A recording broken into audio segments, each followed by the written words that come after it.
Wait, guys, who are you? I just ended up on this Zoom call. Have I met you guys before? Oh no, I'm Eli's twin. Oh, no, I don't have a twin. I just don't know you. I'm Wilson Lai. I'm Eli Sands. And I'm Benjamin Yap. And you're listening to Deep Cut.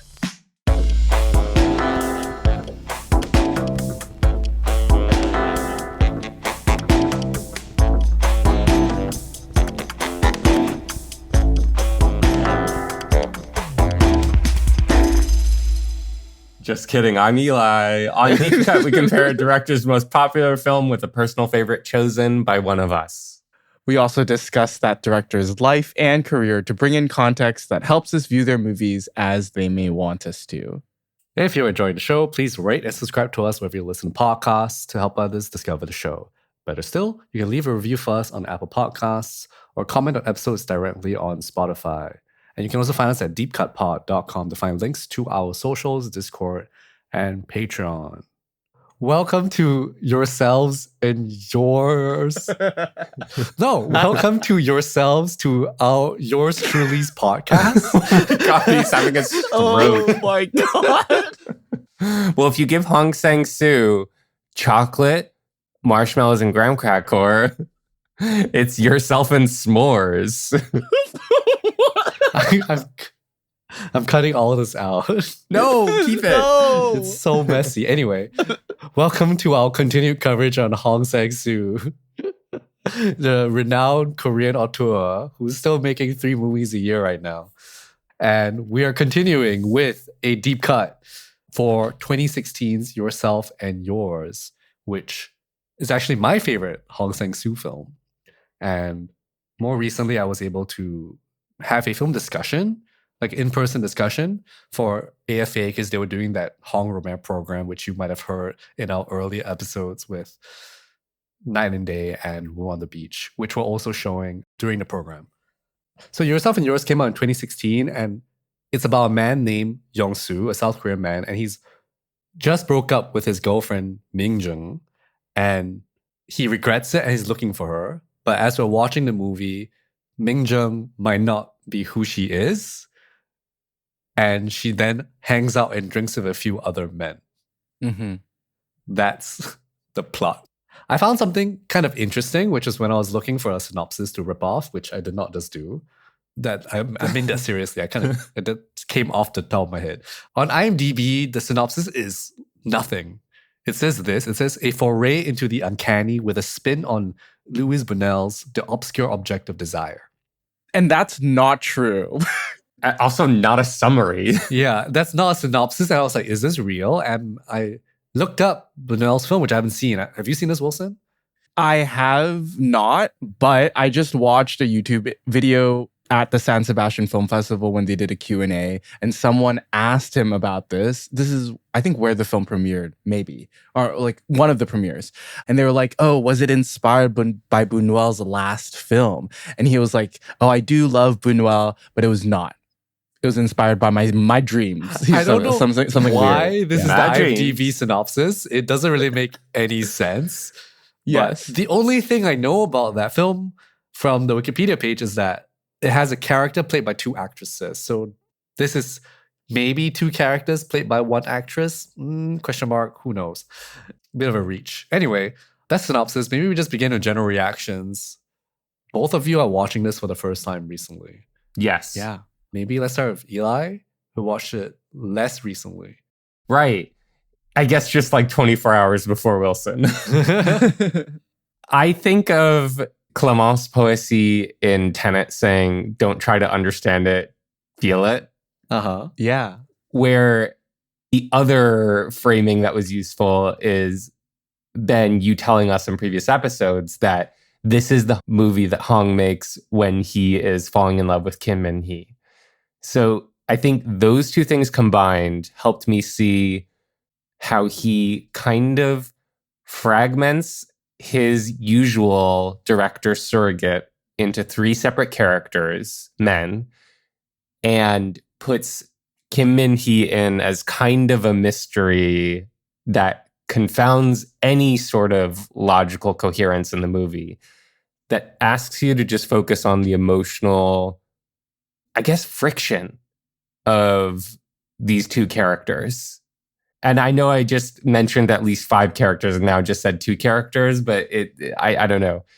I'm definitely confused by it, but I do feel a stronger sense of optimism than I usually get from at least earlier Hong movies. I think that we've talked about 2016, 2017 being a pivoting point in the types of movies he makes, and this sort of secures that opinion for me. Yeah.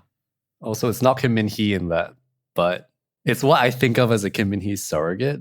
Kind of, yeah. Kind of, but like, I think Lee Yu-yong's performance really reminds me of a Kim Min-hee performance. I agree. Yeah, not to kind of undersell her, but like, they feel like they fulfill very similar functions. And I think Lee's performance is also similarly very bright and inviting, the way that a Kim Min-hee performance is. But also kind of spiky and tempestuous in some ways too. Yeah. I really love this. Like I was like holding off on this for so long. I don't know why initially, but I think, yeah, as I got along, I wanted to save a popular Hong film for like deeper in my discovery of his filmography. And it's like definitely paid off. I found this to be so funny and joyous and like full of love and just really bright. Like you were right, Eli. It is like, it feels so bright. It feels like the first time, if you're like watching Hong's films chronologically, like it's the first time where has this really optimistic view of love, and these depictions of these conversations that he's having these characters be in is so just lovely to witness and experience, no matter how the ending pans out for these characters. I was really into the performances. All of the performances are great. And I think it is, at one hand, like very confusing because you're like, what is happening with her character? But at the same time, I really didn't care about that. Like I was just really in it for the vibes, and the vibes are so immaculate. And that ending is genius. That ending is fucking genius. And we have to talk about that crazy like final sleight of hand 2 shots. Yeah. Yeah.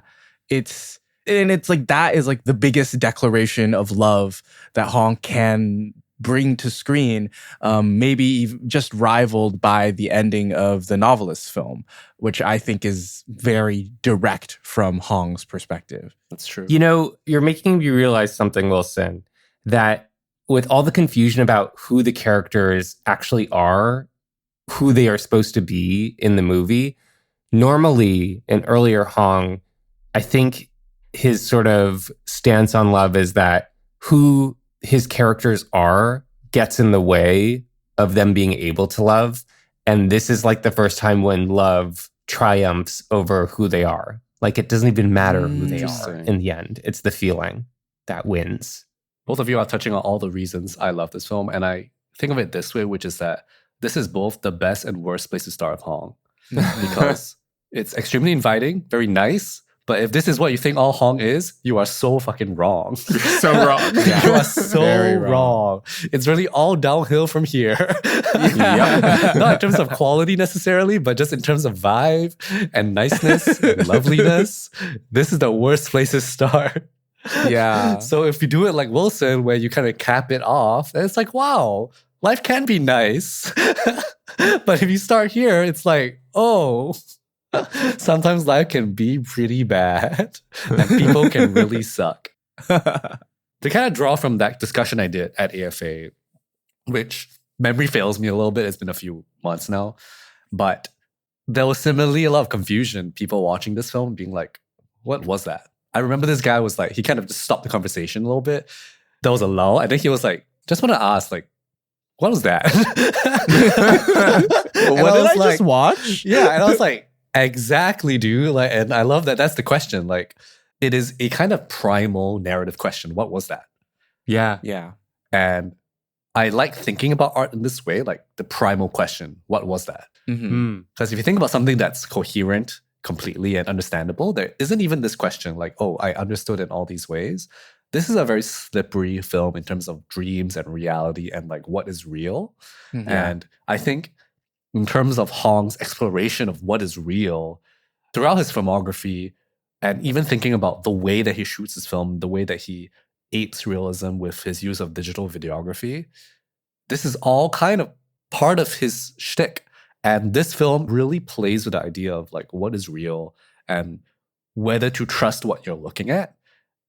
And then also kind of asking the question of like, does it matter that it's not real? Yeah. Because anyway, it's not, it's fiction. Right. Right? So I find it really fascinating. And maybe to drop like a really strange reference, like recently I've been reading this book called The Philosophy of Horror. Ooh, okay. By this guy called Noel Carroll. So this is an extremely dense text about horror and how it works.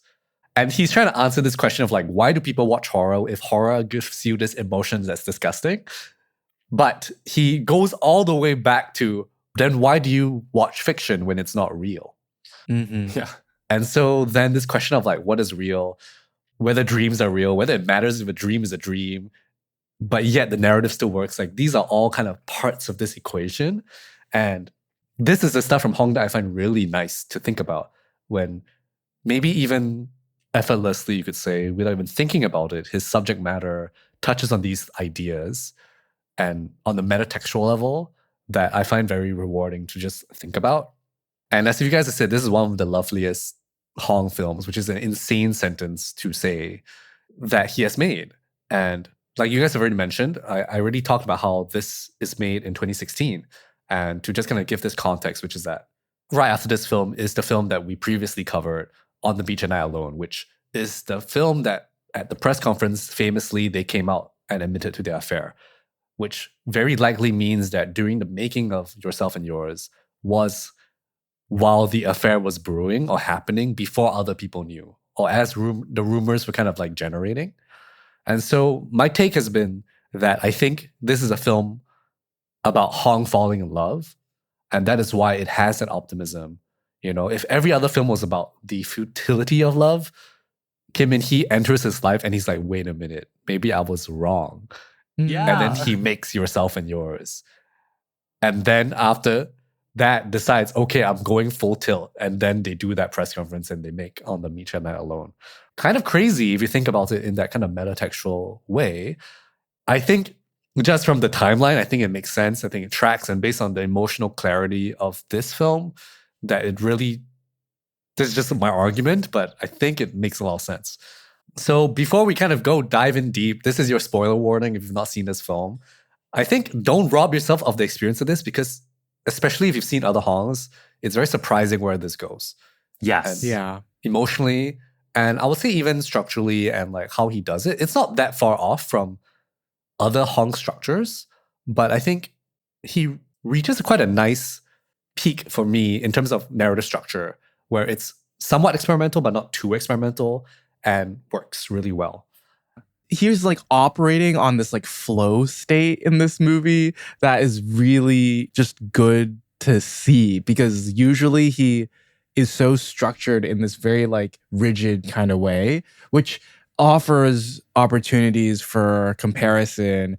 But in this movie, he's really just, I don't know, he's just like riding a wave really well in his mind, right? Like I just feel like I'm just experiencing him every morning, like waking up and being like, what scenario am I going to write today for these lovers or potential lovers?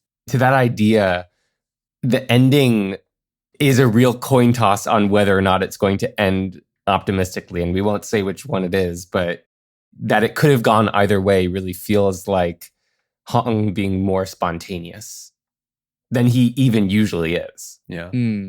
I mean, we can't talk about what happens at the ending. Like, we already gave the spoiler warning, right? Okay, before we kind of go, I want to drop one piece of context just to like kind of let people know, which is like the lead actor in this, who's great, Kim Joo-hyuk.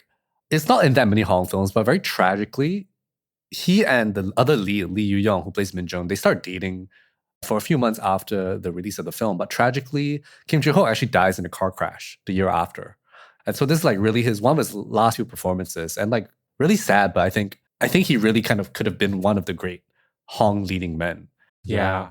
There's like something really nice about his sad sack quality, but like not too far, not too abrasive, and something quite tender about his performance in this one that I don't really see from a lot of Hong men. So rest in peace. But yeah, just in case you were wondering what happened to Kim Joo-hook, that's what happened. This might be my favorite Hong male lead performance. That's very sad. So let's begin with maybe structure, because I think that's like something that I always love thinking about, and the stuff I think about a lot when I watch Hong films. Like even if I don't enjoy a Hong film, I do enjoy thinking about its narrative structure. I kind of made a little segmentation just to like see how this goes. Wait, we can put this in the episode description so we can like talk through it. We also should define what a segmentation is for those who don't know. Is when you kind of just write what the scenes are in a numbered format to kind of get like an outline of the film, essentially. Like its actual outline on a scene-by-scene basis. So if you're looking at the segmentation, this is a bit simplified. I don't include everything. Like some of the interstitial, like walking around the park, I don't include that. Just to kind of see the structure. But I think if you look at it, what's interesting is that this film has a few repetitions of location and of scenes that very nicely give you a sense of narrative propulsion, even despite the confusion of what's going on, right? Because we talked about how like it's a bit confusing, like who is who and like who is Minjung. But I think every time I watch it again, I realize it really doesn't matter. Yeah. But I think it's because the narrative structure makes sense and that you are seeing the same face. Even if Minjung doesn't say that she is who she is, it doesn't matter because something about the repetition of space and characters help you move through this. Yeah. I think it's also important that Minjung doesn't, like when she is someone else or she is not who she says she is, she never gives them a name, which I think is a very important, crucial point. Right. Because I don't think Hong wants you to sort of see it as a duality. I think he wants you to sort of see it as something else. Because I was thinking about the shapes, right? We're always talking about what kind of shapes we feel the movies are. And I thought it was going to be like sort of like two oblongs representing the two different Minjungs, or the Minjung and the twin sister. But it doesn't really like look like that to me anymore. Like I think it just feels very much more centered on a Minjung that is jumping through multiverses or something. It kind of is a multiverse movie in a strange way. So something that I think about and kind of notice is that there are two threads happening in this film if you think about the narrative structure. That is what I call Minjung and what I call not Minjung. For the lead male, Yong-soo, he is always interacting with Minjung. So he never has to like deal with not Minjung until he finally does meet not Minjung at the end. But crucially, he never meets the other men.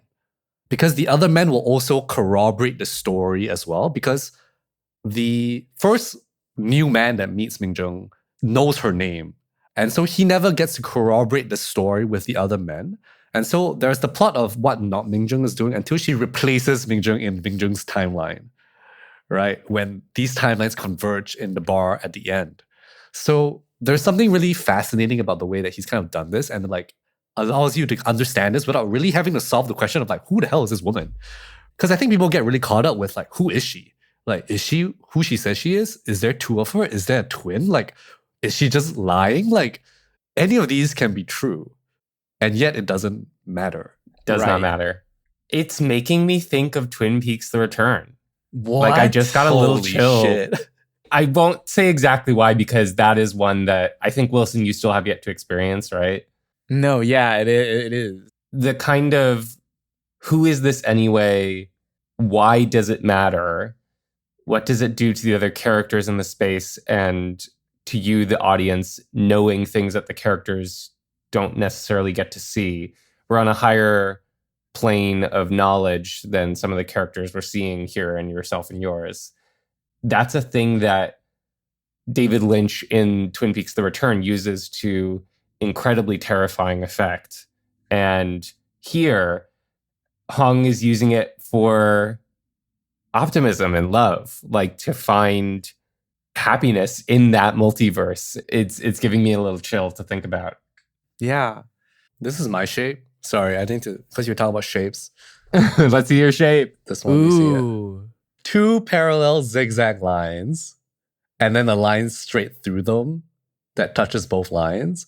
I don't have an exact shape, but like, imagine you're looking directly at a part of it, and the part you're looking at is blurry, but on the periphery of your vision, it looks like it's sharp and clear, and they're distinct lines. And then when you try to look at what's on your periphery, that part becomes blurry, and then the peripheries are still clear. It's more, the shape is how you see it. You lost me.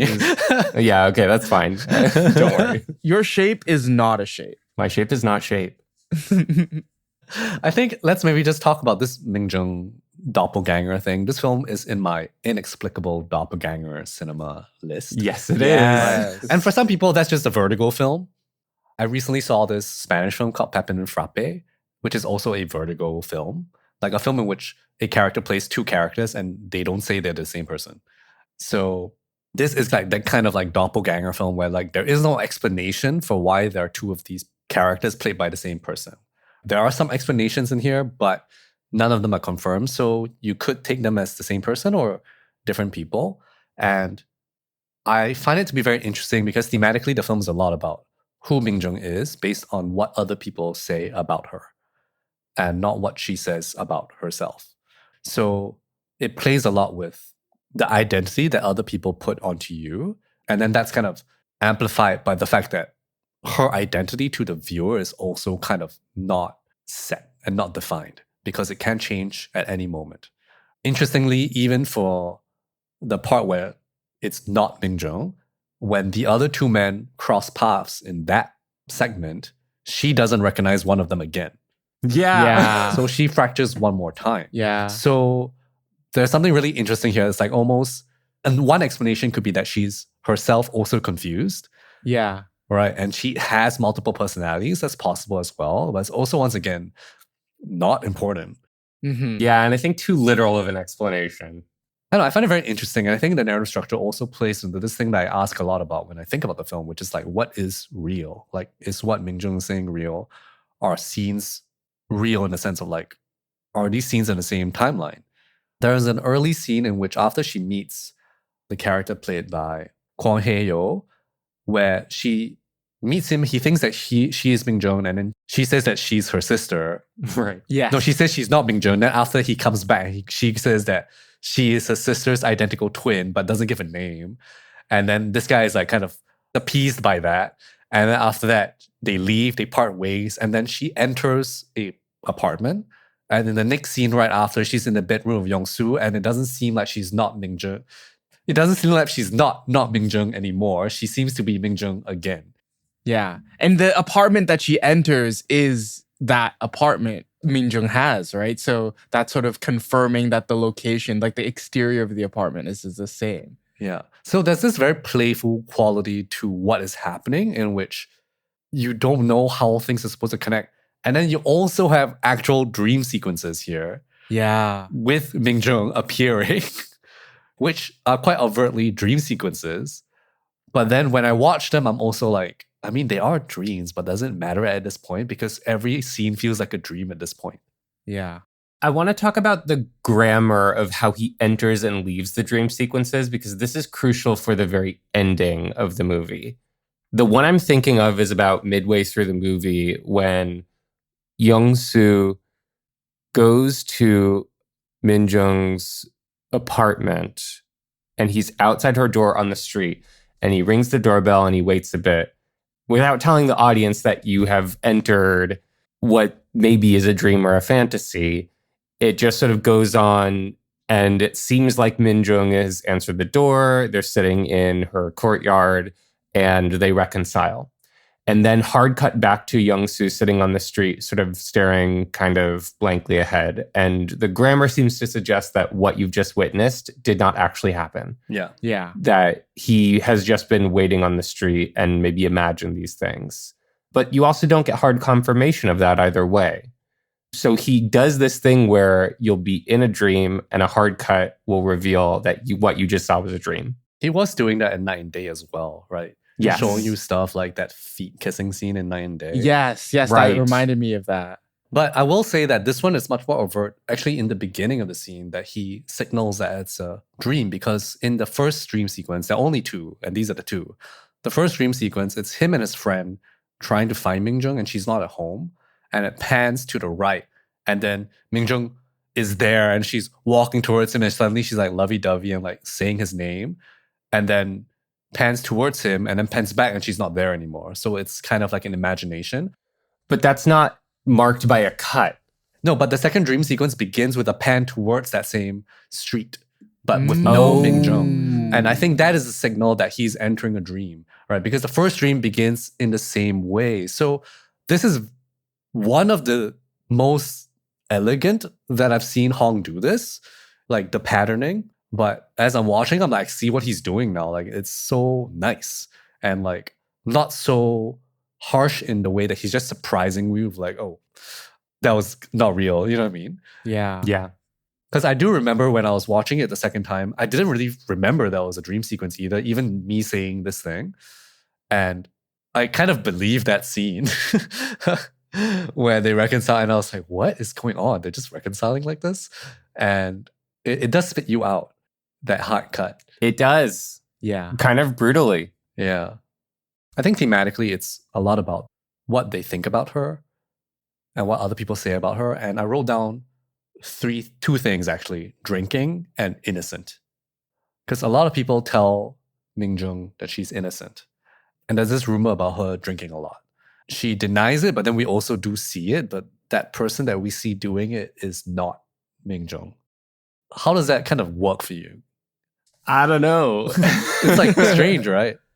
I think it allows for, even thinking about this structurally, where the opening, or almost the opening and the very ending, happen in the same bedroom, which is Young-soo's bedroom, where that opening is them arguing over her drinking and the semantics of a promise and whether or not she kept her promise. And do I believe my friends when they said that my girlfriend was out drinking and she said that she wasn't going to, and da-da-da-da-da. And it becomes this like extreme failure of communication with both of them running several things in the background about each other and not articulating them. The ending refutes all that. And again, says that these things about these people that get in the way of love don't matter in the face of the feeling. Who they are and what they've done and the terms of a promise and all the accoutrement of this relationship don't matter in the face of the feeling.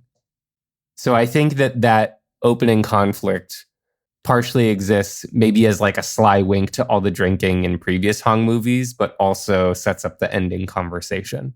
Well, because I feel like it doesn't matter, right? Emotionally, it doesn't matter. But I feel like the way that you take it, like the way that you receive the information in the film matters which way you choose to believe. So the way that I see it is that I feel like, I think it is Minjung who's sort of like playing up not being her, and she gets caught up into it after they have that argument in the room, and she like fully becomes someone that's not herself, but it's still her. I think it's one body but multiple personalities, and there's just like something wrong with her head. She just doesn't remember. Or she's just fucking with everyone, right? Yeah, or she's just fucking with everyone, which I think would be also really, really fun. Kind of iconic. Yeah, it is kind of iconic. And if you think about it like that, like when she returns to him as someone that's like putting on this performance, but is also open to finally forgiving him or letting him back into her life. If you see it like that, I think it opens up a different possibility. It's like, oh, a possibility for a rekindled romance, or to like righting the wrongs and coming back to someone you once loved, for them to like really start on a blank canvas, like a real blank canvas, because you're a different person or quote unquote different person. Yeah, I mean, I think something I really like about Yu Young's performance is that there is a shade of difference between Minjung and not Minjung. Mm-hmm. Yeah. It's something I can't really articulate, especially when she's drinking with the other two men. She seems much more compliant, like she seems much more sweet and like inviting, except for a few moments, but she just seems to want to have fun. But the Minjung that we see that is with Young-soo seems a bit more, not really like down, but like lower energy. But then when Young-soo rekindles his romance and feeling with what he thinks is Minjung, but who says she's not, she also has that similar kind of light energy, even though their first confrontation is kind of tenuous, right? Because she's like, don't call me that. You don't know who the fuck I am. And yet she kind of turns it on near the end of the interaction and then becomes sweet on him and says that this is the first time that they're meeting. I think that shade of difference calls into question whether it is a performance or not. Because I actually really believe Minjung when she says that she is not Minjung. I do too. Yeah. I do too. Every single time. And I can't explain it. I believe it every single time. And I find it to be very fascinating. Something about Yu Young's performance really just like seals it for me. Yeah, like I believe it. And it's just so funny to watch these men so confused. They're Yeah. like, yes, I know you. And she's like, no, sorry. But of course, the kind of critique here, like if you're going to say that you're critiquing the men, is that they don't really care that it's not the same woman as long as she's cute and hot and is into them. Like for them, she's interchangeable because she literally looks the same. And if anything, they might like this new version of Minjung more because she seems a bit more fun. Although they seem to have other previous experiences with also hard drinking Minjung, but I don't really know because we don't see that. And I think the key about the ending, I think we can talk about the ending a bit. First question, do you believe that last shot? I do. Yeah. I do. Yeah. So to maybe just paint it out for people and remind people what happens in the shot. They are in the bedroom and then both are very happy. They just had sex. They're very pleased with each other. And Yong-soo still calls her Minjung, but Minjung's talking about how this is still the first time they met. And Yong-soo's saying it feels like the first time. Right. There's still some misunderstanding. Yeah. And then I think he finally is like, okay, sure. This is the first time. Like, you are not who I think you are. Then they go to bed and it pans down to this candle that's next to the bed. It dissolves to the candle having melted and then tilts back up to the bed. But now Yong-soo is alone and he gets up and he looks sad. Yeah. And at this point, I'm thinking, oh, he's doing the same grammar as earlier, and this was a dream. It's a very similar ending to Night and Day. Yeah. Oh, yeah. Right. Like a little dream, and then the dream's not real. But what happens? Minjung, or not Minjung, comes back in with watermelon and puts it in his mouth, and they are like happy, and the film ends on what is one of the most optimistic Hong endings ever. It's so good. And even if it's not real, by this point, I think you've been confused enough to not care. Yeah. Yeah. Like at this point, it's not really about the characters anymore. Like it ends up being about what Hong believes Yes. to be the right way to end the film. And the right way to live. Because Hong from 2 years ago would not end the film this way. No, you would not. No. But Hong of 2016, 2017, he will end the film this way. Because he wants to finally leave you with a good fucking feeling. It's insane. Wow. I feel like it's so we really like are able to understand him so much as a person through his movies. And you can't really say that about so many directors whose works, like really, they wear their heart on their works. And with Hong, you can really track the trajectory of his like emotional state or his emotional life, like through the movie. I believe that. And I think just seeing him mature and like become this filmmaker that we see today is fantastic. And that's why he's one of my favorite directors of all time. It's awesome. Yeah. It is awesome. Yeah. I think even me like not loving all his films, like I feel like it builds to understanding something like Yourself and Yours. It does. Yeah.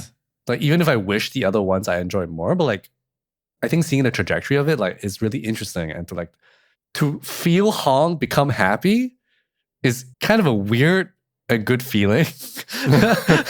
Yeah. And like even the films after that are not romantic films. Like you think about the films of Isabelle Huppert, like they're not really romantic films, but they're also very like positive films, you know, like happy with life and like less obsessed with like male and female relationships. Yeah. And more just like, wow, Right. the world's kind of nice, you know? And like, it kind of makes sense that that's where he would go after falling in love and like kind of committing to something fully and believing in that love fully, that he would make films like these, which is why I think Yourself and Yours is like the very pivot point Yeah. Like, I think it's a real pivot point rather than On the Beach at Night Alone, which is more obviously the pivot point. But I think this is the filmic pivot point, right? Yes. Mhm. Of his career. Yeah, because he follows that up with Claire's Camera, which is like it's my favorite Hong film because it's like the most joyous Hong film. And he's sort of combining his happy nature of being in love and also just showcasing like so much Kim Min-hee content in that, like so much like cute, lovey, as much Kim Min-hee content in all we that want. as possible. Yeah. Interestingly as well, this is a film in which the men are not that shitty, Mhm. True. right? If you think about, in comparison to most Hong films, like even later ones, there are some shittier men, but in this one, all the men are like fairly decent for Hong men. They might be a bit abrasive, they might be a bit aggressive, but they are fairly decent. Yeah. Right. Our lead is like maybe definitely wrong for like breaking off his girlfriend because of what other people say that he does not corroborate and doesn't believe her, because he is taking what other people say over what his girlfriend is saying.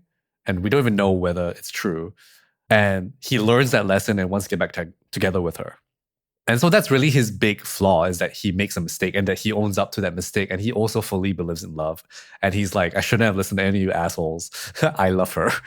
And the other men are just like, I guess, looking to score. But it leads to my favorite scene Yeah, it's so good. Which is Hong's entire filmography, which is when they're at the bar the second time in the film. And Minjung is with Lee, who's the director, which is the second random man that she's flirting with.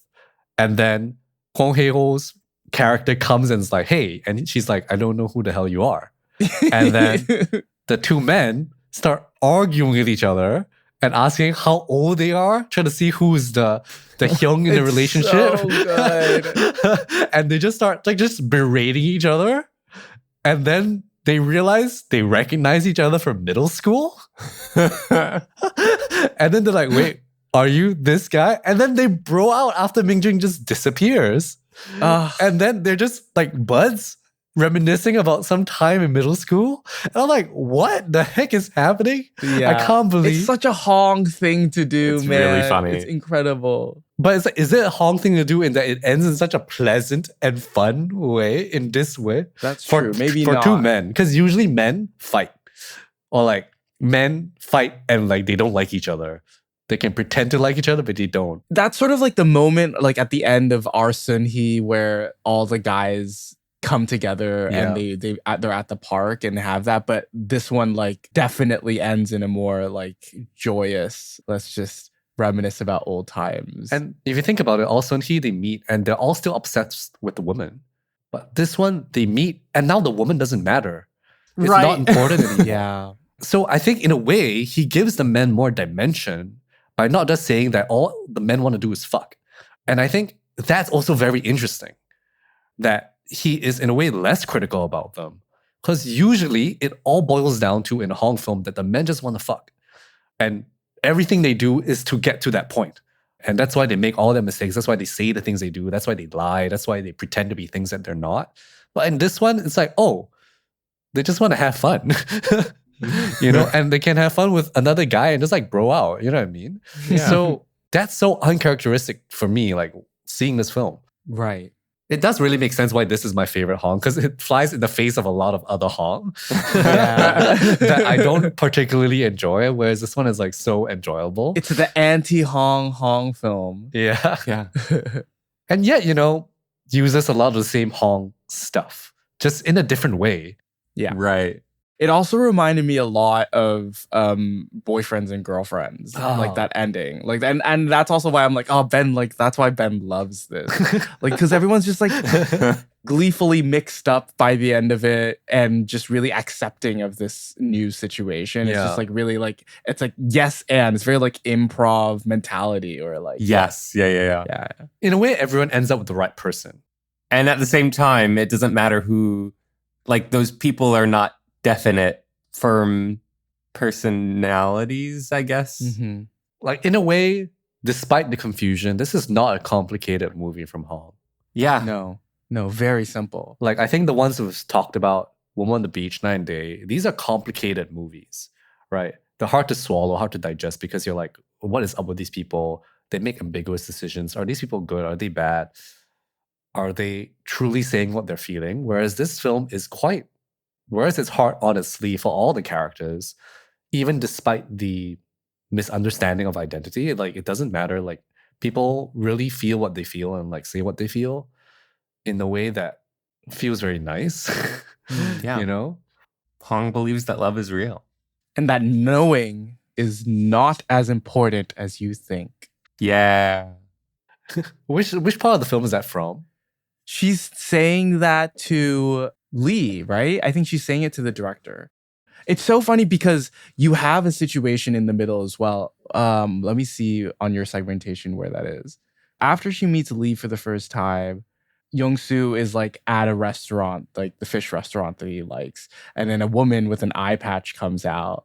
They have a very similar interaction in setup as the interactions that not Minjung is having with these other men. But instead of like jumping on this opportunity to like sort of be with this woman, he rejects it. He rejects it and wants to be alone. So yeah, what do you guys think about that moment or that parallel building that? It is an interesting inclusion because surface level, like it feels like, oh, it's just to add another shade of like people keep thinking people are somebody else, or like they think that they recognize people. I don't know whether I can dig in that much deeper of like why include the scene, because in a way it's a bit unnecessary, but Right. I guess if you think about it as like an opportunity for Young-soo that he rejects, because right after he texts Minjung and is like, I want to get back together. And that's like the one instance of voiceover, which is a text message in the film. Right. So I guess like that does mark it as an outlier moment, an outlier scene with a new character that only appears in one scene, doesn't otherwise recur. Whereas I think almost every other character recurs in at least 2 different scenes.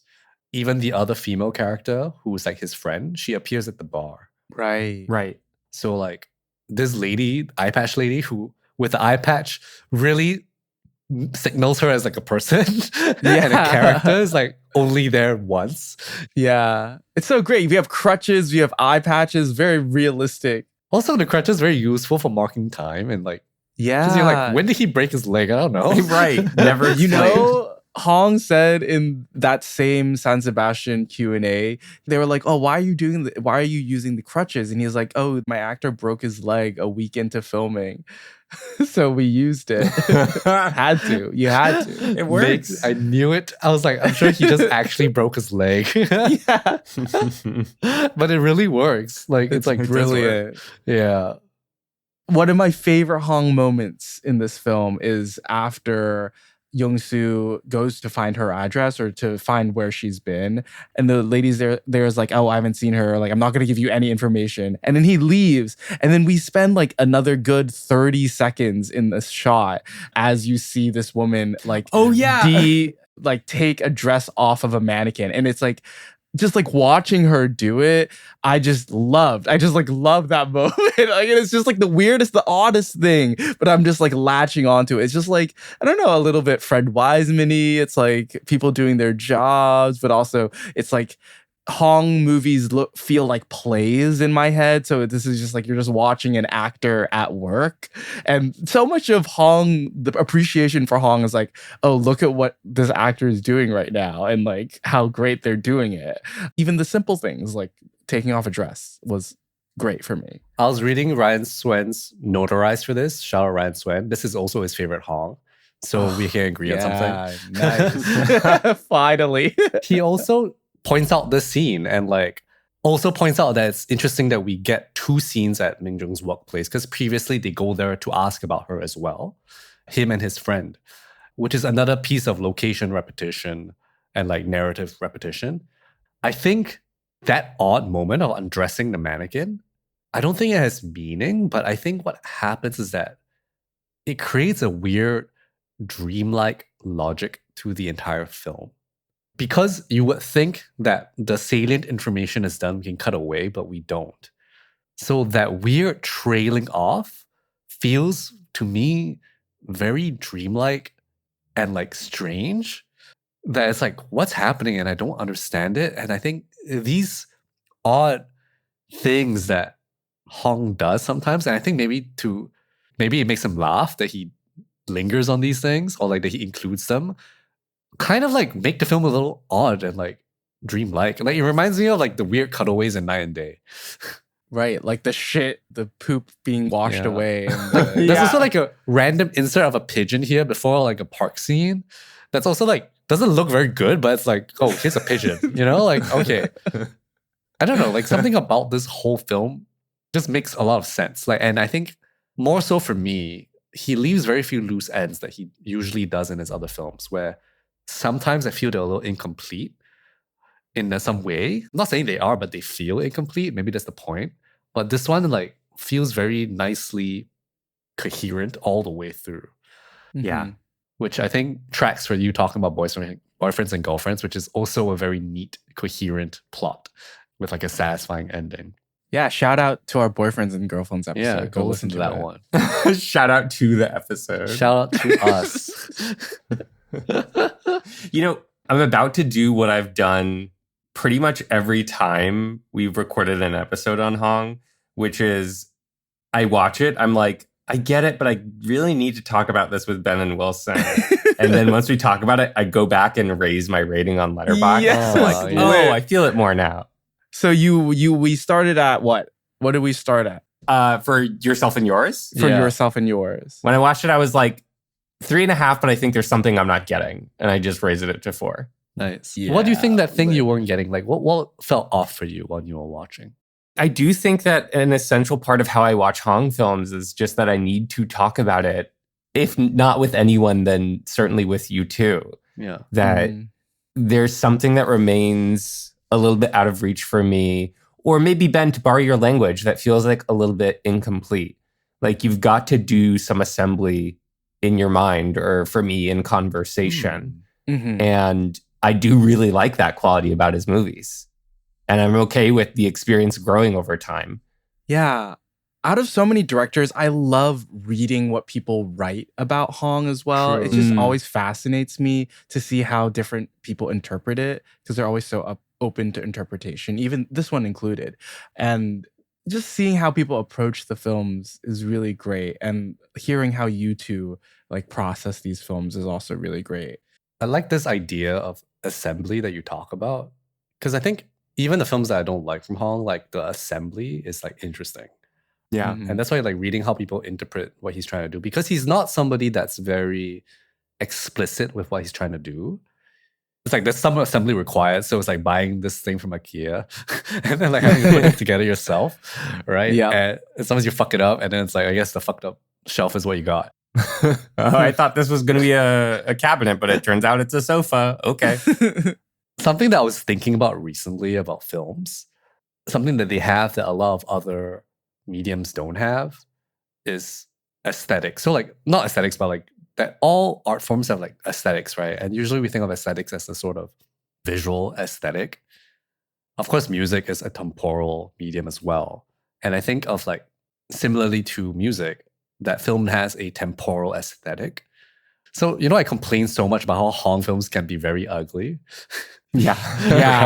Right? But they usually have very beautiful, interesting temporal aesthetics in terms of the way they play with time. And that's not something you can show somebody. And the most you can do is draw these fucking shapes. Right. Right? You think about it? That's just a visual representation of temporal aesthetics.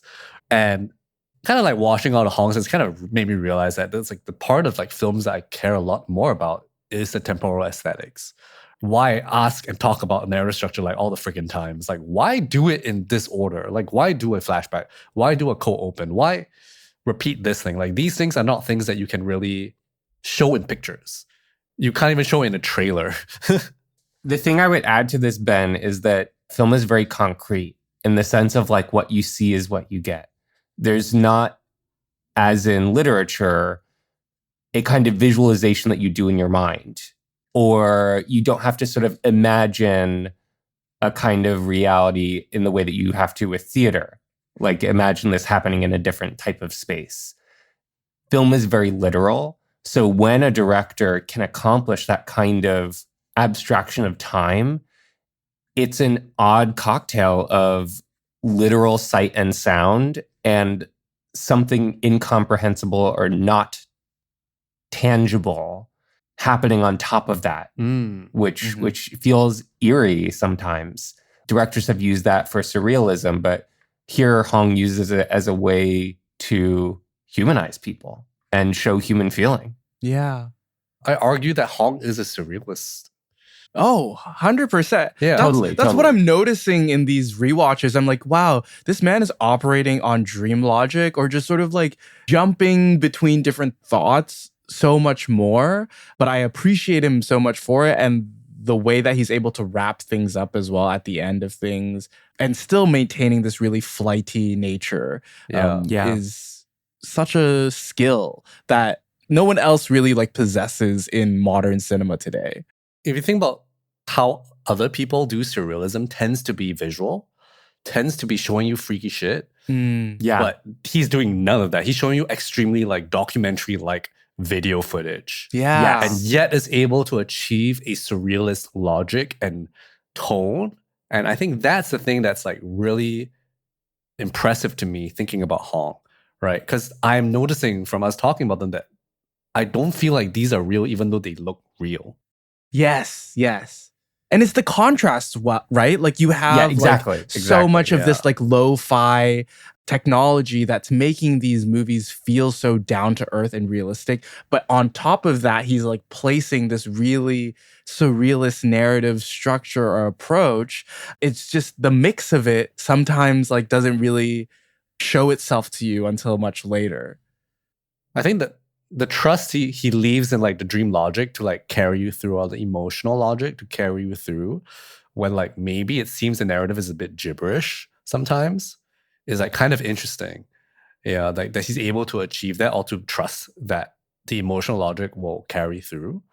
And talking about like reality is like usually in films, like when we see something, we believe it. Exactly. Like if somebody tells you something in a film, you can choose not to believe it. But the moment they show you the thing, that is real in some sense. Like here, it's like not really, like not really. Yeah, I'm so excited to like get closer to where Hong is right now in his filmography. Like I'm excited to do upkeeps with you guys. Like it is gonna be a busy 3 a Hong year podcast, and we've already done so much. Like I'm just like looking back to the last few episodes that we've done. I'm like we've covered a lot already, so it's just becoming really fruitful now that we've been used to this language of communication from Hong and used to sort of picking apart and going through the films as well and them becoming much richer texts afterwards. Like it will just be a fruitful exercise to go through any Hong film now. There's not a bad one out there. So sorry. Is there not? I don't know. Well, this Hong's surrealist thing is really stuck in my head right now. It's like really like caught my brain. Like it's like stuck in my brain. It's not a visual surrealism. But like really makes sense because he's a painter, you know? And like he likes those French guys. Right. Yep. It's like I can't shake this right now. It's like interesting. Yeah. Time to watch another one. Sure. I will. I'll watch. And join us. This won't be the last episode on our Hong series. We are gonna continue doing a little bit more. We'll do a little bit more. Thank you for listening to Deep Cut. If you enjoyed this episode, please rate and subscribe to us wherever you listen to podcasts to help others discover the show. A great way to support us is to leave a review or comment on episodes directly on Spotify. If you want to chat with us and other fans of Deep Cut, please join our Discord server where we talk about movies, TV, music, and also share what we're up to. We also have a Patreon who would like to support us with a monthly subscription. Thank you to all our Patreon supporters, and very special thanks to our Patreon Deep Cut Pick supporters. Leah is no longer alone. Leah Lai and Nicholas Gao, welcome to the Deep Cut Pick tier. If you want to be part of this hallowed group of people, be sure to consider being a Deep Cut Pick supporter. You can be our Deep Cut Pick. You can keep up with us on Instagram, Letterboxd, and X at Deep Cut Pod. Click the link in our description or go to deepcutpod.com to find links to everything we've mentioned here. Deep Cut is hosted and produced by us. Wilson Lai, Benjamin Yap, and Eli Sands. Our cover art is designed by Justina Yam, and our theme song is composed by the one and only Eli Sands. I'm Wilson. I'm Ben. I'm Eli. Take care, and we're looking forward to talking about more movies with yourself and yours next time. Oh, well done. That's it.